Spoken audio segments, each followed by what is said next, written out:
তিন জেলায় ৩ শিশুকে ধর্ষণ ও হত্যা মামলায় ৩ আসামিকে মৃত্যুদণ্ড দিয়েছেন আদালত। চট্টগ্রামের পাহাড়তলীতে ২০২৩ সালের ২১ মার্চ প্রতিবেশী সবজি বিক্রেতা রুবেল চতুর্থ শ্রেণীর শিক্ষার্থী আবিদা সুলতানা আয়নীকে ধর্ষণ চেষ্টা করে।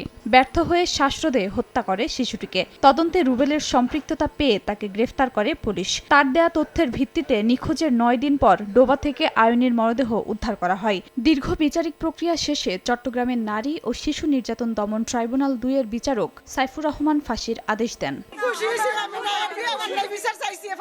মৃত্যুদণ্ড কার্যকর যদি আমরা দ্রুতভাবে বিচার পাই। ৩.৫ বছরের চেষ্টায় আমরা এই মামলাটা করেছি। সত্যটা উদ্ঘাটন হয়েছে।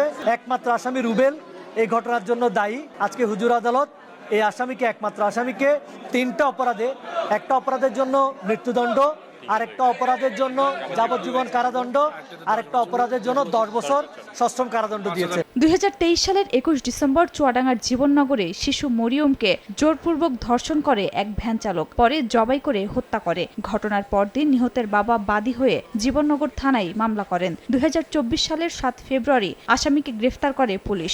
৩১ জনের সাক্ষ্য গ্রহণ শেষে সোমবার দুপুরে শিশু সহিংসতা দমন ট্রাইব্যুনালের বিচারক মোহাম্মদ মোক্তাগির আলম ফটিককে মৃত্যুদণ্ড দেন। একই সঙ্গে জরিমানা করা হয় ২ লাখ টাকা।